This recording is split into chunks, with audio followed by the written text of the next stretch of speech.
La calidad del sonido del siguiente programa obedece a la grabación fuera de estudio. La Pedagógica Radio continúa trabajando para ti. La Pedagógica Radio presenta Gabinete de Curiosidades. Arte y cultura en contexto. Bienvenidos.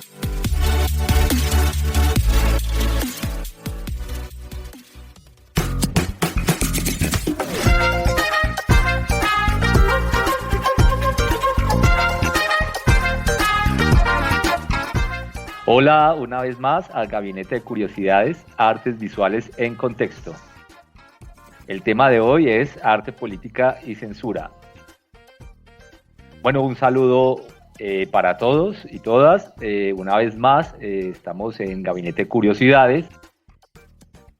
Como siempre, los acompaña Santiago Valderrama y quien les habla, Elkin Hidárraga.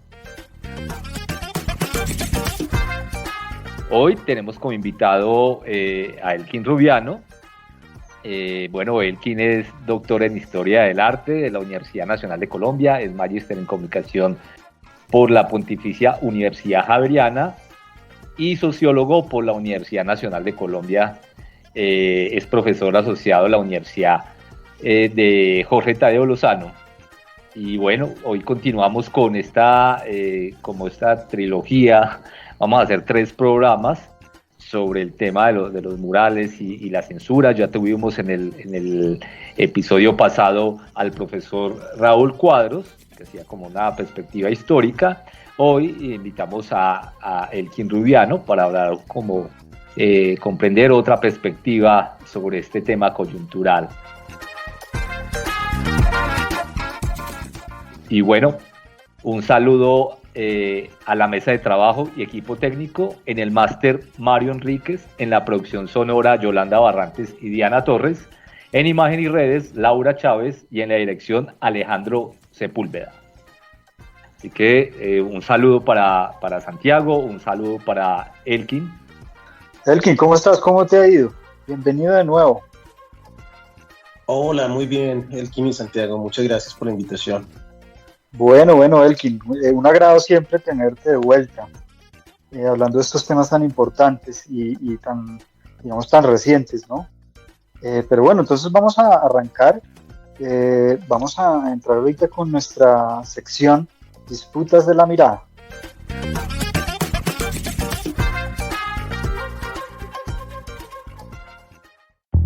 En Gabinete de Curiosidades, Disputas de la Mirada.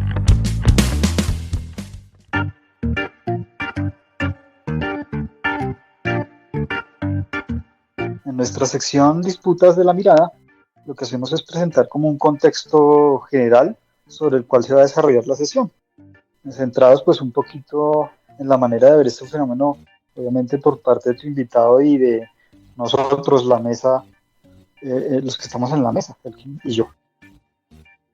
Bueno, en este espacio hoy nos proponemos reflexionar y analizar las intersecciones entre el arte, la política y la censura, retomando el hilo de nuestro programa anterior, como lo dijo Elkin, donde abordamos las tensiones generadas por la creciente censura de murales en distintas partes de Bogotá y bueno, del país, y también la proliferación de estos murales, ¿no?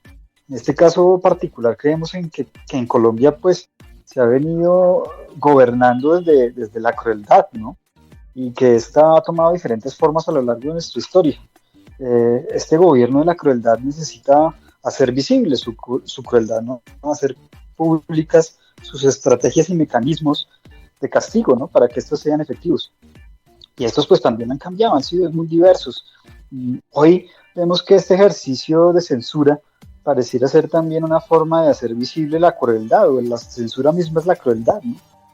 La pintura gris puesta de forma casi que, digamos, cobarde, ¿no? Sobre unos mensajes que buscan hacer justicia, pues es un mecanismo en el que la crueldad toma forma y se hace pública en la forma del silencio, el cual se consolida obviamente en el sufrimiento de las madres, de las familias de las desaparecidas, que ven como no pasa nada, ¿no? Y que nadie dice nada, y que no ocurre nada.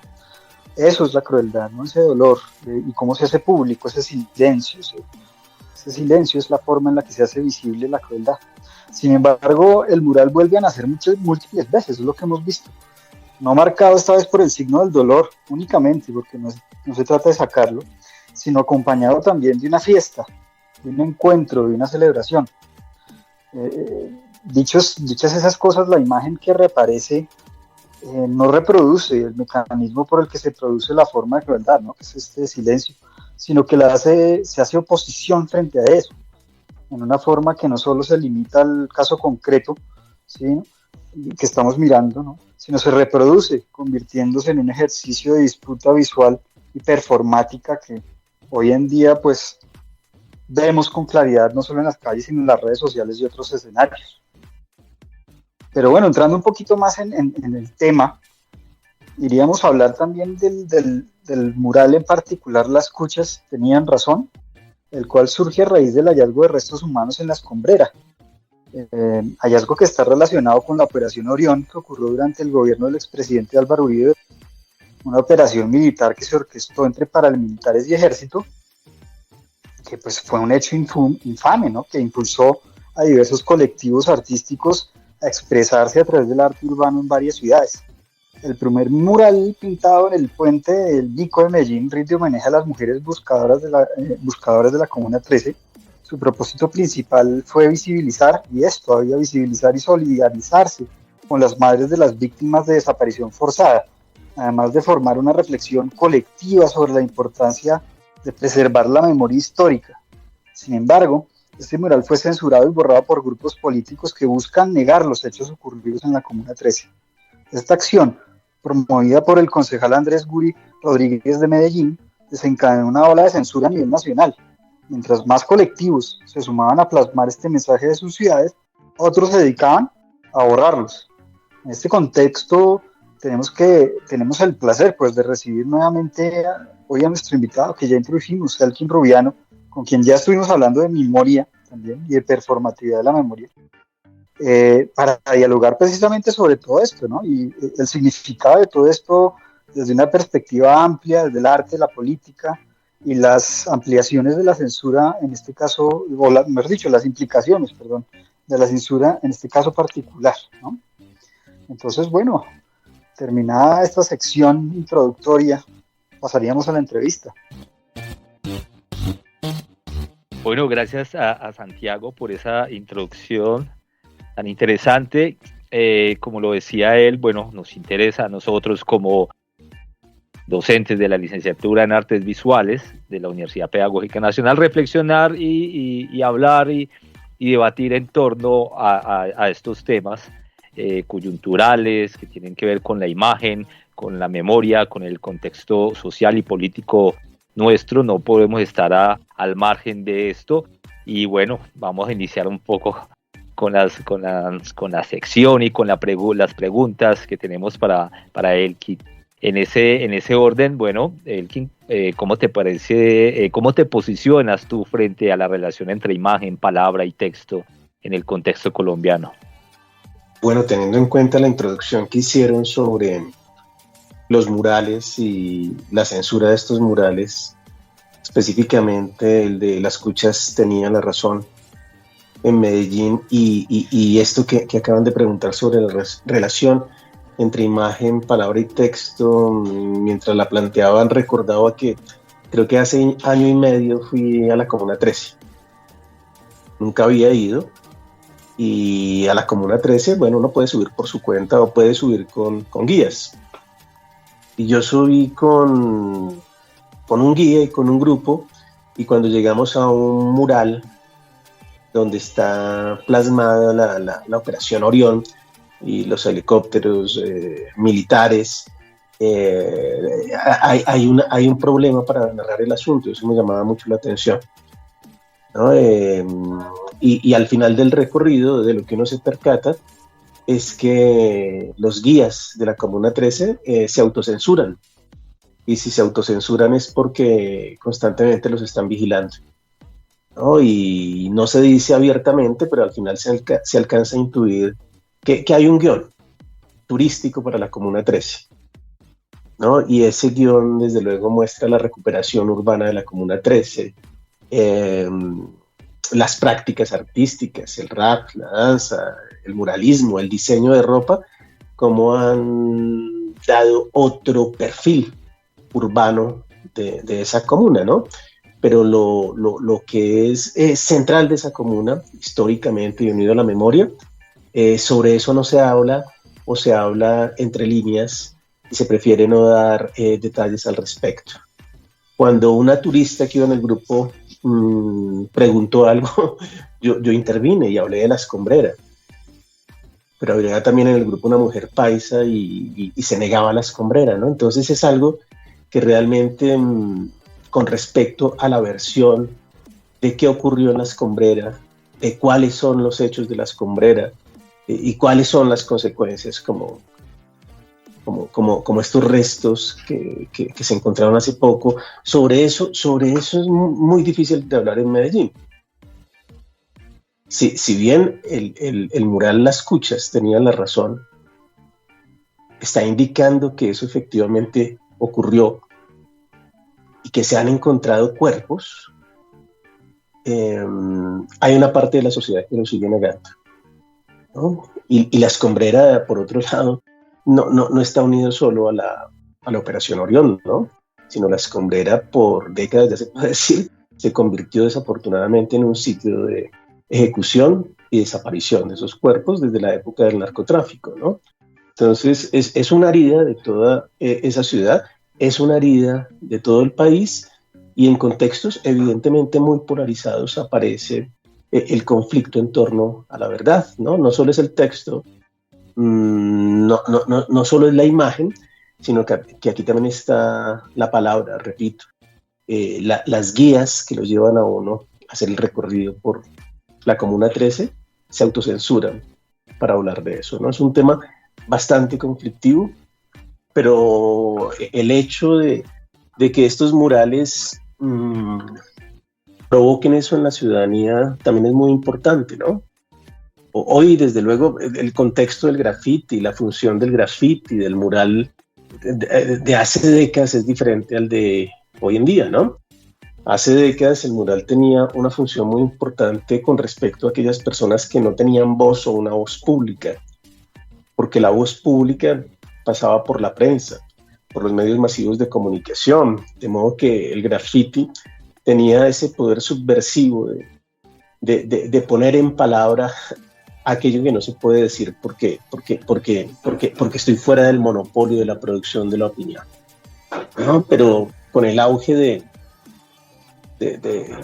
las redes sociales, con el auge de la posibilidad de que todos opinan, la función del graffiti y del muralismo se transformó, ¿no? Porque es muy difícil hablar de verdad hoy en día, ¿no? Es decir, la verdad siempre estaba en crisis, pero tal vez nunca había estado tan en crisis como lo vemos desde hace algunos años, ¿no? Donde se producen sistemáticamente mentiras que se hacen pasar por verdades, donde desde hace ya un par de años la inteligencia artificial y los bots también ponen a circular información falsa pasada por verdad, que no solo está en las redes sociales, que no solo está en la red social X, sino en grupos de WhatsApp, ¿no? Es decir, hay una gran cantidad de producción textual y producción visual sobre la que no hay certeza de si es verdadera o es falsa, ¿no? Estamos en un momento muy, muy crítico, y en ese sentido, entonces, el muralismo y el graffiti toma otro sentido, ¿no? Otro sentido de llevar a lo público y a lo presencial una toma de posición. No, creo que esta idea de la presencialidad es una de las nuevas funciones de esa manifestación pública, de decir cosas o de mostrar o enseñar mediante imágenes cosas, ¿no? Nuevamente es como el cuerpo, la calle y la presencia, que es lo que precisamente no tienen las redes sociales, que producen tanta información y producen tantas imágenes. Oye, Elkin, y es que finalmente íbamos para allá. Creo que la siguiente pregunta que teníamos pensada era, la fuiste resolviendo un poco, y era ¿Cómo ves tú las diferencias entre la performatividad que tienen estas imágenes de denuncia en el espacio público, como bien lo señalabas, eso que no se puede decir, frente a estos otros mecanismos en el escenario mediático? Tanto los que tratan de establecer todas estas narrativas que muchas veces son falsas, como también los mecanismos de denuncia que existen, ¿no?, en las redes sociales. ¿Qué potencias o qué diferencias tú ves entre estas y las otras? Sí, hay una cosa del graffiti y del mural que tiene que ver no solo con la producción, sino con la colocación de la imagen y el texto. No solo con producirlo, sino con el contexto donde se está haciendo. ¿No? Entonces, las verdades falsas que se construyen en las redes normalmente están amparadas en el anonimato, están amparadas en falsos perfiles, están amparadas en cierta idea nebulosa de quién es el que está enunciando algo, ¿no? Y en ese sentido, cuando no hay cara, se puede decir cualquier cosa. A propósito, por eso a alguien se le dice descarado, ¿no? Descarado es el que no tiene cara, y no tiene cara para decir lo que se le venga en gana, y para decir tonterías, decir estupideces o decir falsedades que pasan por verdad, ¿no? Entonces las redes sociales en gran parte, los ejércitos que producen información a los que se le pagan, ¿cierto? Porque se paga, ¿no? Se paga compañías para que generen todo esto. Esa información normalmente no está respaldada por una cara. Y por eso también la gente se envalentona mucho en las redes, ¿no? Es muy, muy fácil envalentonarse en las redes y decir cualquier cosa. Y como la información es tan veloz, también desaparece, ¿no? Entonces, algo que sucede con esta información es que es efímera. Y es tanta y se produce tanta en un día y se produce tanta en pocos minutos que al mismo tiempo se olvida, ¿no? Cuando hay una proliferación de información, pues el resultado de eso también es como la amnesia, ¿no? Mucha información no quiere decir que algo se retenga. Y ahí viene entonces nuevamente la otra función, la transformación de esa función de un mensaje en la calle por medio del graffiti, por medio del mural o por medio de la performatividad. No, una cosa es que allí sí hay cara. Una cosa es que allí sí hay responsables de quienes, por ejemplo, hacen una imagen. Y allí, desde luego, también se pone algo en riesgo, ¿no? Entonces eso lo hace también más potente que redactar un tweet o decir barbaridades en alguna red social. No, es decir, la red social de alguna manera también me protege con respecto a lo que estoy diciendo, ¿no? Y al mismo tiempo hace que yo no sea responsable de lo que enuncio. ¿No? La calle sí me hace responsable de lo que estoy denunciando. La calle tiene cuerpo, la calle tiene rostro y la calle tiene contexto. Entonces por eso hace que se aparezca toda esta pasión, o casi que uno podría decir este patos que a veces rayan lo patológico. Por ejemplo, con el mural de las Cuchas tenían la razón. En Medellín y sorprendentemente después en Bogotá, y ahora no recuerdo si también en otras ciudades se replicó eso, ¿no? Que se enuncia algo, que hay jóvenes que van con pintura, que van con rodillos, que van con brocha, que se exponen al espacio público, que se hacen visibles, que se deja testimonio de eso mediante videos que efectivamente circulan en redes sociales, pero allí hay unas personas que dicen yo estoy enunciando esto. Y es lo que causa tanta alarma, que hace que aparezca otro grupo de personas y borre eso, ¿no? Entonces sí es interesante, de todas formas sí es interesante porque el conflicto se hace real. O la lucha de versiones se hace real en la calle y en el mural. Y en ese sentido tiene potencia, porque lo que hablamos la otra vez que me invitaron, cuando normalmente se censura, el efecto de eso es el contrario a que buscaba el que censura, ¿no? Es que lo hace todavía más visible. Y eso creo que es muy importante. Que finalmente en las redes sociales pues hay personas que no dan la cara, o bueno, grupos que no dan la cara, y que realmente la acción misma de ir al lugar y hacer el mural pues necesita también pues esa valentía, porque se expone y se da la cara. Bueno, ese efecto también pasó en contra de ellos también, porque Uri, el concejal de Medellín, aunque él se había desligado de la censura del mural de Medellín. Luego lo filman a él por la noche, borrando el mural de Manizales, que también estaba, pues, habían hecho un colectivo en Manizales y bueno, le toca luego ya retractarse y bueno, seguir argumentando otras cosas, pero se filmó, le tocó a la cara y bueno, lo que pasó en otros lugares, que se expusieron, empleados públicos tapando los murales y demás. Finalmente esos que no daban la cara les tocó dar la cara. Es un tema, sí, bastante complejo. En ese orden de ideas, bueno, como continuando con las preguntas, ¿cómo interpretan la relación entre arte, ética y la política en casos como el del mural, donde el arte se convierte en un campo de disputa, por no decirlo de batalla, entre quienes buscan visibilizar una mirada y quienes intentan silenciarla? Todo esto pasa por la performatividad, tanto de quien hace el mural como de quien lo borra, ¿no? Porque hay una performatividad también en el hecho de borrarlo, ¿no? Y hay una estética en el hecho de borrarlo, ¿no? Poner pintura gris sobre lo que antes estaba lleno de colores, ¿no? Hay una estética en todo esto. Y todo esto indica que las imágenes, de luego, no son neutrales, que están cargadas de valoraciones, que están cargadas de ideas y que tienen potencia, ¿no?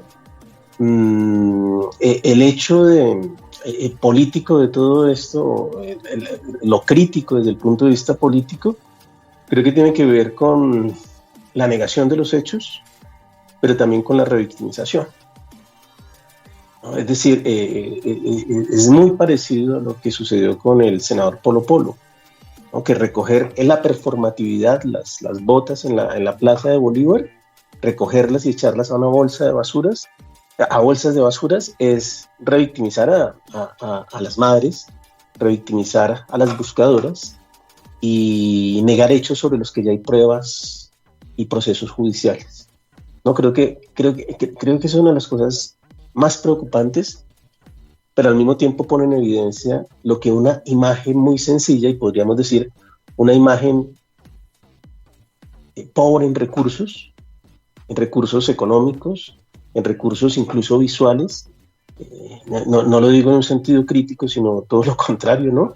Que lo poco allí, desde el punto de vista material, a veces desde el punto de vista de la acción, resulta contundente. ¿No? Entonces, creo que se muestran las posibilidades en medio de la cultura visual. Es muy complicado que en un mundo donde abundan tantas imágenes, una imagen logre establecerse. Eso es muy importante y esos son logros políticos. En nuestra conversación pasada yo mencionaba el caso 6402, que se convirtió en un emblema para algo que no tenía imagen, ¿no? Un número llevado a los murales, un número llevado a las redes, un número llevado al aula y a las marchas. 6402 se convirtió en un emblema, ¿no? Y si es un emblema es porque logró fijarse en la memoria de muchas personas y construir una causa común en torno a la verdad y la justicia. Y lo que sucedió con el mural Las Cuchas tenían la razón es lo mismo. En esa proliferación de imágenes logra imponerse una. Es muy difícil que eso ocurra, pero cuando ocurre en este caso, uno dice, Las Cuchas tenían la razón, se convirtió igualmente en un emblema. Y un emblema que era de pocas mujeres buscadoras, un emblema que estaba circunscrito a Medellín y a La Escombrera, tiene la posibilidad de extenderse a distintas partes del territorio, ¿no? Y eso es muy, muy, muy bello.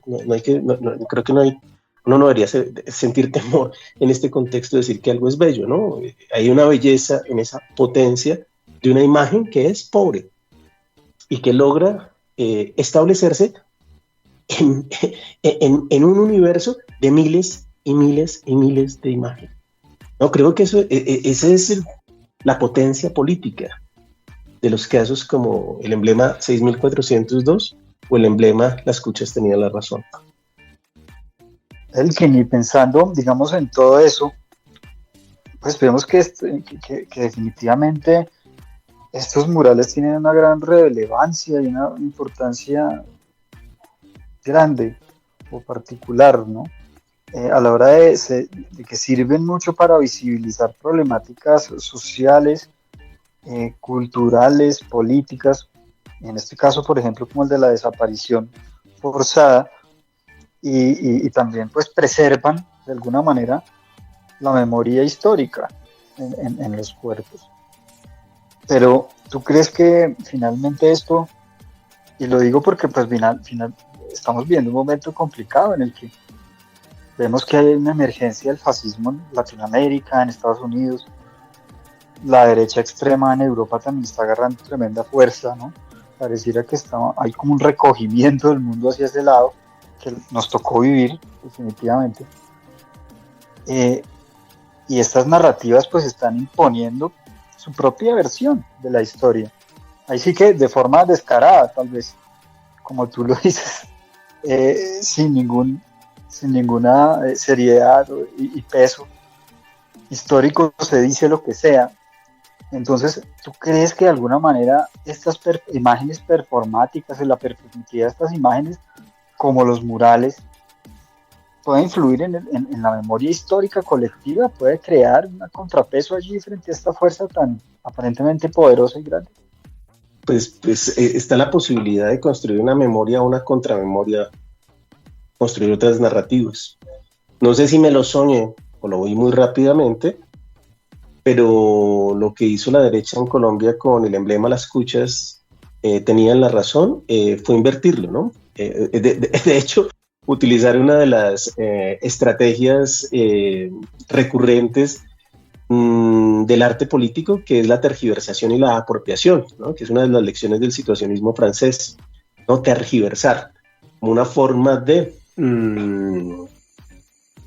valores establecidos, sentidos establecidos, perturbarlos, ¿no? La apropiación, el apropiacionismo por vía de la tergiversación. Y yo quedé muy sorprendido, repito, no recuerdo si lo soñé o lo vi muy rápidamente, y es que la derecha se apropió y tergiversó el emblema y empezó a aparecer un hashtag que decía: el Cucho tenía la razón. Y el Cucho tenía la razón es Uribe, ¿no? Entonces,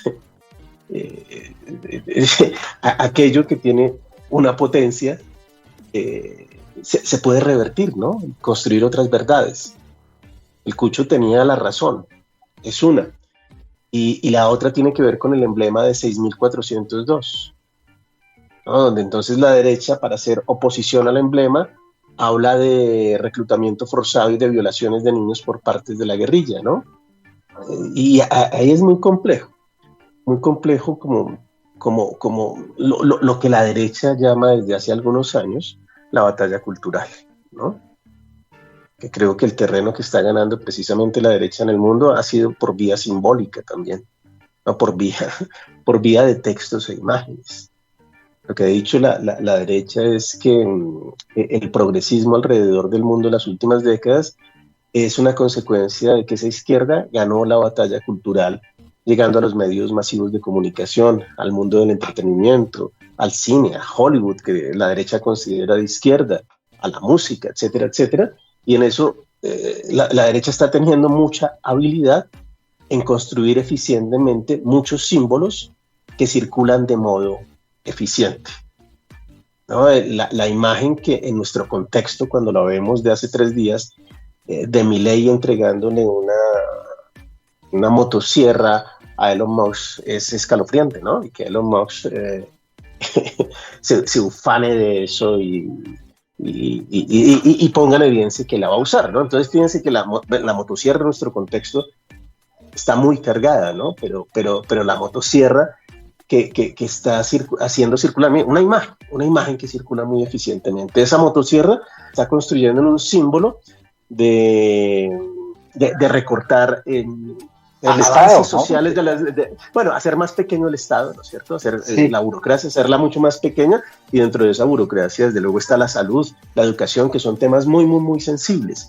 No, pero fíjense que es eso, estamos hablando de imágenes, y la motosierra, no creo que alguien de derecha como María Fernanda Cabal, que ama a Trump, a Milei, a Elon Musk cuando esté haciendo campaña presidencial, uno esperaría que no es tan bruta de que vaya a utilizar la motosierra. Sería entre comillas, muy bonito que ella inconscientemente, siguiendo la idea del recorte, utilice una motosierra, porque estaría diciendo veladamente una verdad, sí, en nuestro contexto, de qué ha significado esa motosierra. Me divertiría mucho, en un sentido perverso, que la campaña de María Fernanda Cabal esté acompañada de una motosierra. Es probable. Puede pasar. ¿No? Puede pasar y sería, digo, oscuramente muy divertido de que pasara. Sí, porque sí, estaría hablando, estaría hablando el inconsciente nacional. Uno puede anticipar, ¿no? Si está hablando el inconsciente nacional, porque esa motosierra acá significa algo. Pero una imagen es poderosa, es una imagen, solo la motosierra ahora globalmente, es decir, globalmente Argentina se posiciona como líder de ese ultraliberalismo económico y marca pautas, y pautas que son simbólicas, es decir, eso tiene un gran peso. Traté yo de detallar la motosierra y ya está diseñada, ¿no es cierto? De modo que la van a empezar a regalar. Es como cuando los embajadores se dan emblemas históricos de una nación de manera protocolaria. Creo que el gobierno de Milei ya diseñó eso. Creo que había un dorado, había un diseño, es un diseño de regalo que va a empezar a dar por distintas partes del mundo. Sí, vale la pena analizar ese diseño, ¿no? Pero oye, vamos a una pausa, vamos a ir ahorita a una pausa institucional y continuamos con esta interesante charla con nuestro invitado de hoy, Elkin Rubián.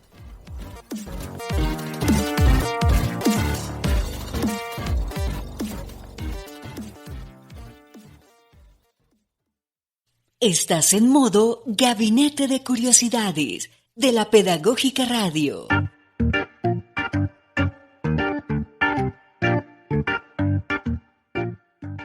Bueno, regresando de nuestra pausa institucional, queríamos pues continuar con nuestra conversación que está muy interesante y aprovechar que está Elkin acá para que de pronto desde sus saberes y su activismo desde el arte, desde la cultura visual también, nos recomiende algo que a nuestra audiencia, algo que de pronto te haya interesado en estos días, algo que podamos ir a ver, algo que dialogue de pronto con lo que hemos hablado hoy.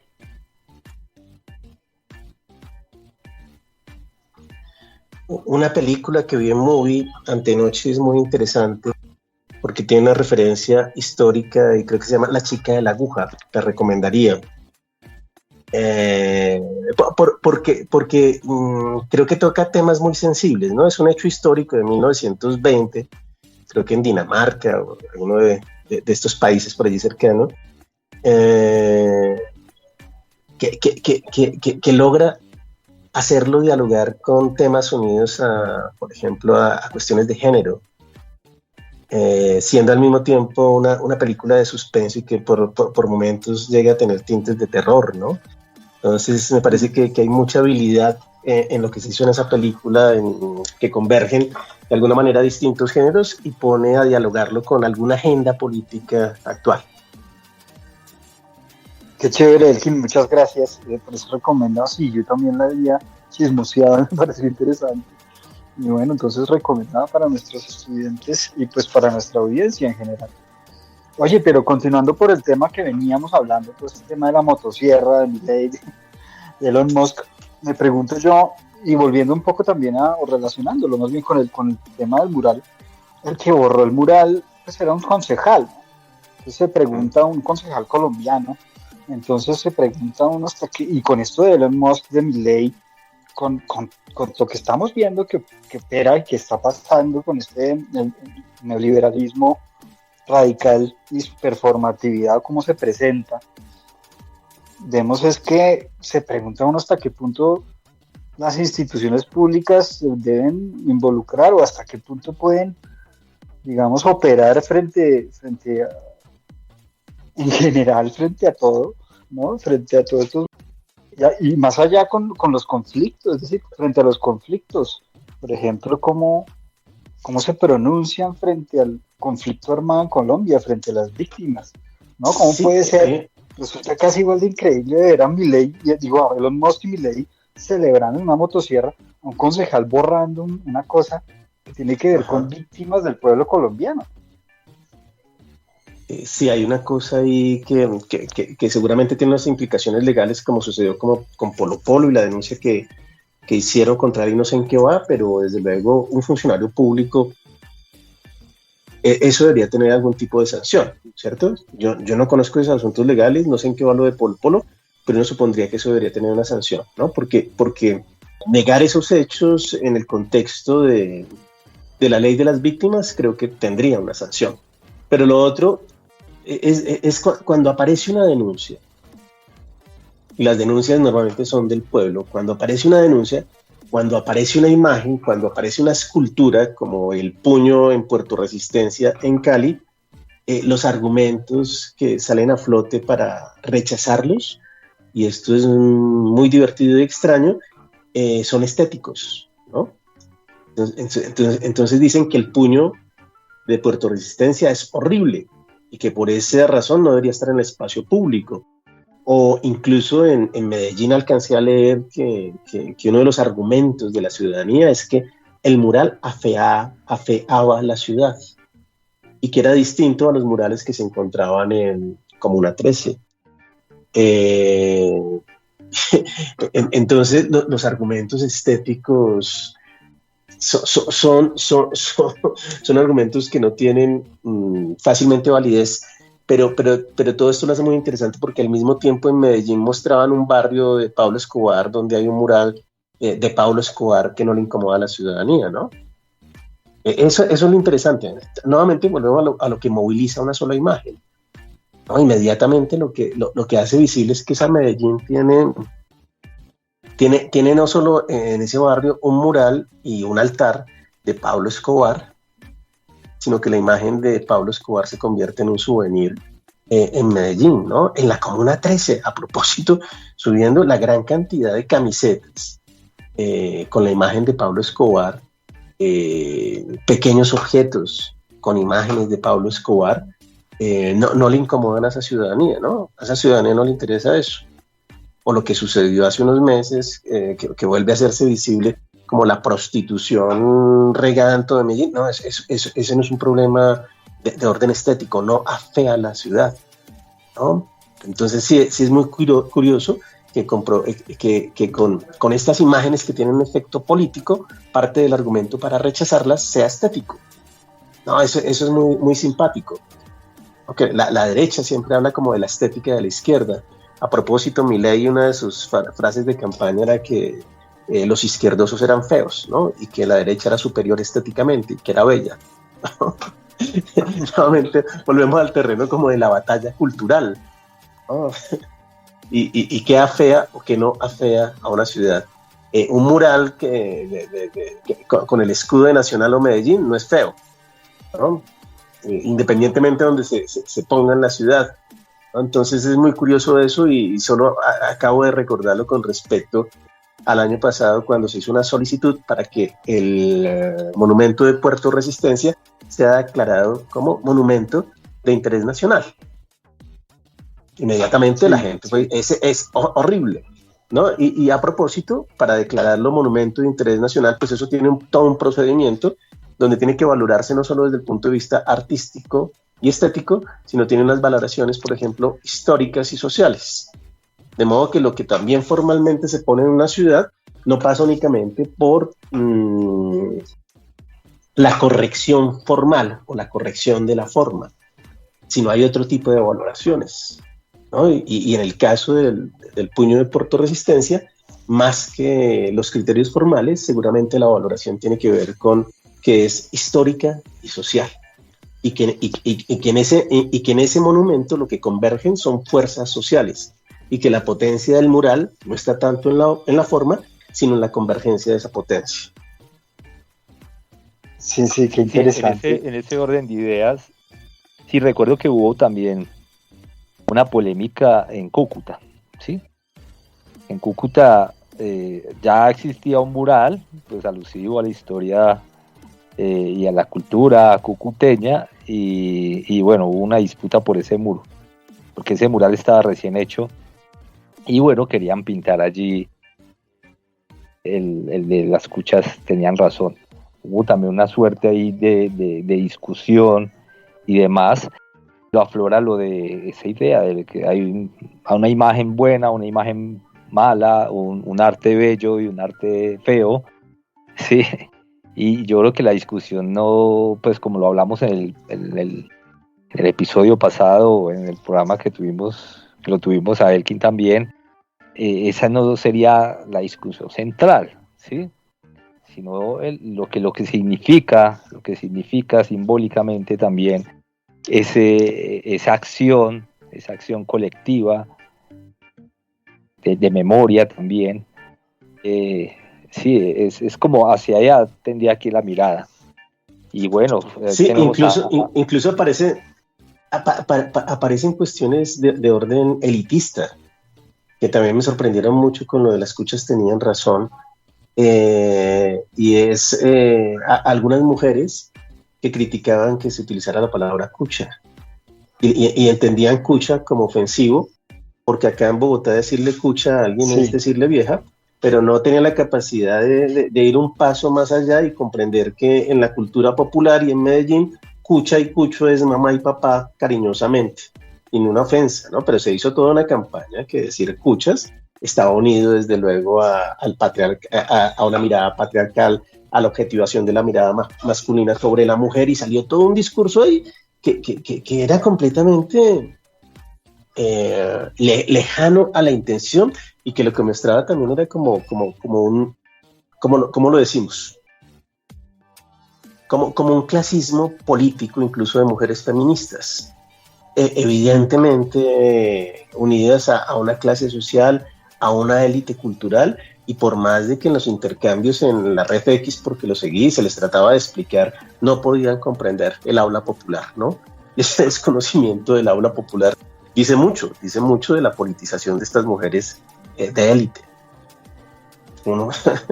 Una desconexión con el ras del suelo, una desconexión con las clases sociales más desfavorecidas, una desconexión con la cultura popular impresionante, ¿no? Completamente de acuerdo, y sí pareciera que hay como una crisis.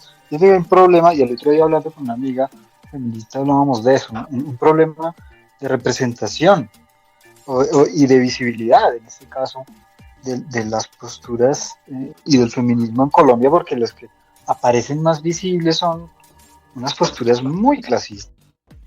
Y finalmente, ¿cómo es que va a pesar o va a ser un argumento que si es válida o no la palabra cucha, cuando hay mujeres que las han desplazado 8 o 9 veces en los últimos 20 días, ¿sí? En Catatumbo. Sí. Uno dice, ¿de qué están hablando? ¿Cierto? ¿Qué pasa allí? Es muy interesante todo eso que dices, y creo que también esa cartografía que señalabas de lo feo y lo bonito entre izquierda y derecha es muy graciosa, ¿no? Porque a nosotros sí nos pusieron a ver a Uribe con la camiseta mojada cuando tiró en ese tobogán, ¿te acuerdas? O a María Fernanda Cabal en bikini.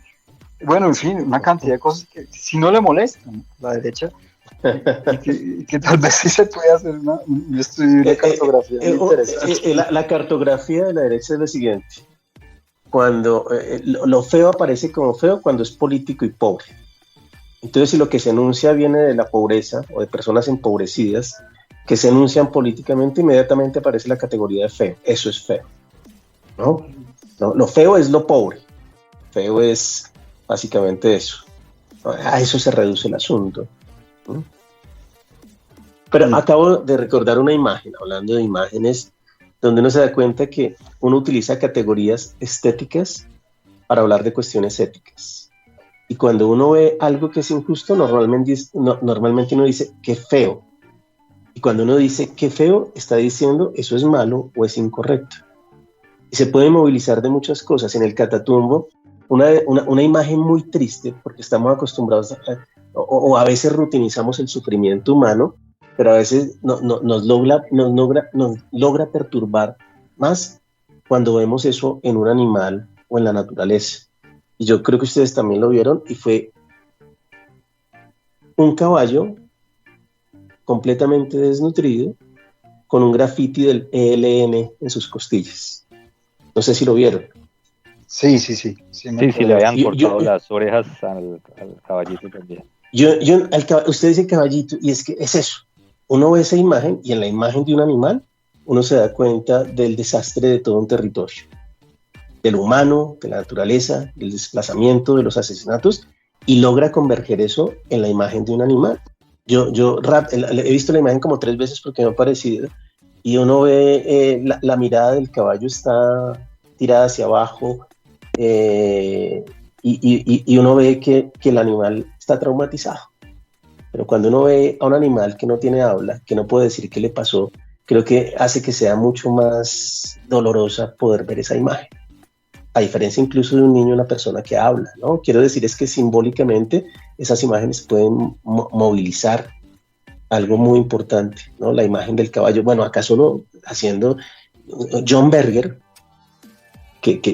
John Berger sabemos que es importantísimo en la reflexión en torno a la imagen, y recuerdo una reflexión de John Berger en un libro que escribe sobre Picasso. Dice: todo el genio de Picasso está en haber podido concentrar en una sola cabeza de caballo todo el dolor que otros artistas buscaron en un hombre crucificado. Entonces ese es el Guernica. Y el gran genio de Picasso, según John Berger, tienen que ver con haber logrado reflejar el horror y el dolor en ese animal. Cuando se refleja en ese animal, entonces uno se pregunta o se percata de cómo será entonces el dolor humano.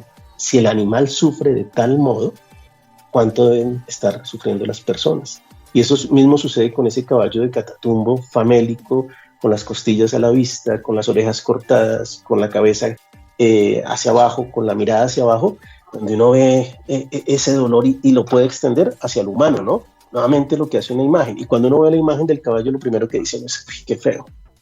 Y cuando uno dice qué feo, categoría estética, lo que está queriendo decir es: qué malo, qué cruel. Eso no debería suceder. De modo que lo estético, desde luego, moviliza cuestiones éticas. Y uno las utiliza sin darse cuenta, y son muy eficientes. Qué interesante todo esto. Y bueno, se acerca el final de nuestro programa, pero también queríamos alcanzar a preguntarte, aprovechar que estás acá.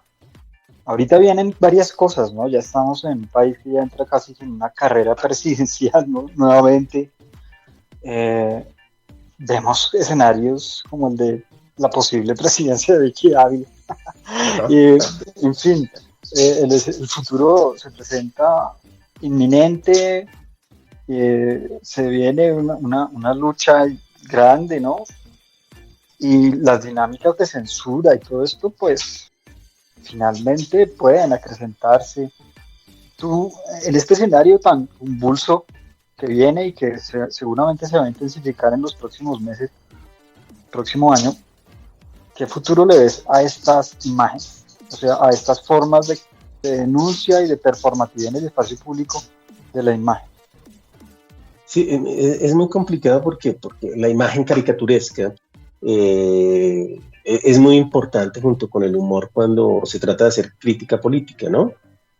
Y uno se da cuenta que yo me volví cínico los últimos meses porque personalmente me siento defraudado por el gobierno actual.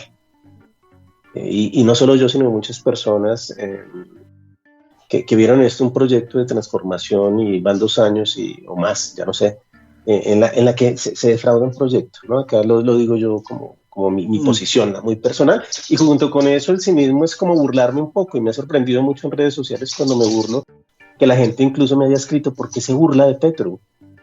Y yo digo, pienso, si yo soy un pobre infeliz sin poder, ¿por qué no tengo derecho de burlarme del más poderoso, no? Entonces, es muy chistoso porque también he recordado cosas como lo que se hizo con Duque y lo que disfrutábamos con las críticas que se hacían a Duque, incluso sobre su cuerpo, que es algo que, digamos, en términos generales no es debido, ¿no? Ya sabemos hablar del cuerpo del otro, pero era el hombre más poderoso y se le podía decir cerdo. Sí. Y se podía caricaturizar como cerdo. Y tenemos esa licencia porque no le estoy diciendo cerdo a mi vecino, sino le estoy diciendo cerdo al hombre más poderoso de Colombia. Y tener la licencia de decirle cerdo. Y toda la izquierda y todos los críticos de ese gobierno de derecha y de Duque nos reconfortaba decirle cerdo. Y era el derecho del ciudadano sin poder de burlarse de quien tiene poder, ¿no? Ahora me parece muy gracioso que incluso entonces no se pueden hacer incluso burlas mínimas a Gustavo Petro, ¿no? Miren que es muy curioso. Las personas que hablaron del cuerpo de Duque, lo llamaron cerdo, lo caricaturizaron como cerdo, no dejan hacer una pequeña burla a Petro. Es muy chistoso, ¿no? Es decir, que una imagen es muy sensible y cuando esa imagen encarna al líder carismático termina siendo sagrada, ¿no? Como esa imagen no se puede tocar. No, esa imagen no se puede tocar. Las imágenes son sagradas y no caemos en cuenta de eso. Por eso no recuerdo qué historiador del arte hacía el ejercicio. Las imágenes son tan sagradas que voy a proponer lo siguiente: coja un retrato de su madre, que no es su madre, y pínchela con agujas. Ah, no puede, ¿verdad?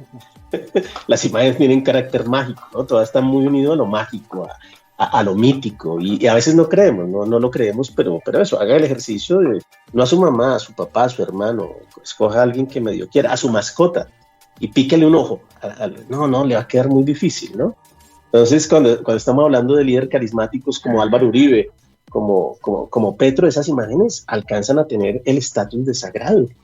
E incluso un pobre infeliz como yo, que no tiene ningún poder, si me burlo, me dicen, oiga, no se burle de Petro. No, es muy curioso. Sí, sí, como tú le dices, Colombia está cargadísima, ese esencialismo casi colonial, sí, de estos íconos. Y también ese esencialismo político en el que si uno votó por alguien o uno en algún momento votó por un proyecto, no puede ser crítico frente al mismo proyecto cuando ese proyecto y burlarse. Mire, a propósito de la imagen en la calle, de la caricatura, del humor, es como una de las formas de resistencia e incluso de sobrellevar las cosas, es la burla, ¿no? Y es muy satisfactorio, ¿no? Como el derecho a burlarnos. Es muy importante. Oye, porque es una crítica y la caricatura del humor permite como liberar algunas tensiones, ¿no? Si uno no se puede reír, que es lo que sucede en las dictaduras o en los estados totalitarios, pues es terrible, ¿no? Corea del Norte, donde la gente no sonríe. toda la risa tiene una carga liberadora en muchas formas populares unidas a lo carnavalesco, a la exageración, a la caricatura, ¿no? Al meme, que es el recurso que tenemos hoy en día, ¿no? Sí, la libertad de hacer memes y burlarse, ¿no? Es buenísimo, es liberador. Sí, y como es necesario ser críticos también. Necesario continuar siendo críticos, eso no nos hace ni derecha ni izquierda, pues nos hace reflexionar y pensar sobre nuestras propias acciones y esa mirada a futuro también, que nos espera a futuro y es necesario. Sí, yo vi ayer él publicando pues unos datos sobre, sí, mi gobierno lleva muertos, pero no tantos como este. No, terrible. Sí, pero no te compares así. Sí, no compares terrible. Las cosas así, o sea, como llevo muertos, pero muy pocos en comparación de él decía de Santos y de Duque. No, pues es lo mismo que dijo Pablo Polo, sí. que los desaparecidos y los falsos positivos sí existían, pero eran 6.402, sino que probablemente eran 100, es decir, fueran 100, fueran 90, fueran 3, ya es terrible, ¿no? Esto no es un cálculo matemático, sino pérdidas humanas. No, y que incluso celebraron cuando dijeron que los muertos eran del 2000, pues antes, un año antes de la operación Obrero. ¿Cómo vas a celebrar una desaparición, un asesinato, pues a sangre fría? ¿Cómo vas a celebrar eso? Bueno, es tenaz lo que está pasando. Muchas gracias, vamos cerrando. Muchas gracias de nuevo a Elkin Rubiano por estar con nosotros, por sus reflexiones, por aportarnos un poco a la discusión. Esperamos volverlo a tener de nuevo en nuestro programa. Gracias a Santiago igual, y bueno, no sé, algo más que quieras decir para finalizar, Elkin. No, muchas gracias por la invitación. Y a propósito de recomendaciones, en Bogotá hay muchas cosas. Recomiendo una que no he visto y es lo que se hizo en el espacio Fragmentos, curado por Carolina Cerón. No he ido, pero sé que vale la pena ir. Entonces, muchas veces no he ido a lo que sucede en fragmentos y desaparece y lo lamento mucho. Entonces, bueno, iré próximamente y también los invito a que vayan y vean esa curaduría. Gracias, Elkin. Iremos y bueno, esperamos poder tenerte nuevamente en este espacio. A nuestros oyentes, pues la consigna es no pierdan la capacidad de burla, de reírse y de celebrar las imágenes y la denuncia en el espacio público, que es una celebración también. Y celebrar y gozar la vida también es una forma de rebelarse, ¿no? Exacto. Y como decías, en Corea del Norte ni siquiera se ríen. Entonces, bueno, hay que reírse y celebrar. Así es. Santiago y Tocayo, muchas gracias por la invitación. Bueno, hasta luego, gracias a ti, hasta luego. Chao, Esto es Gabinete de Curiosidades.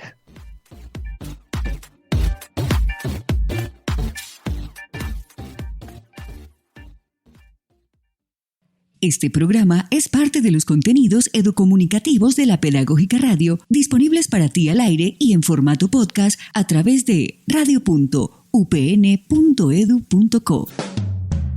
Quédate con las voces y los sonidos que enseñan de la Pedagógica Radio.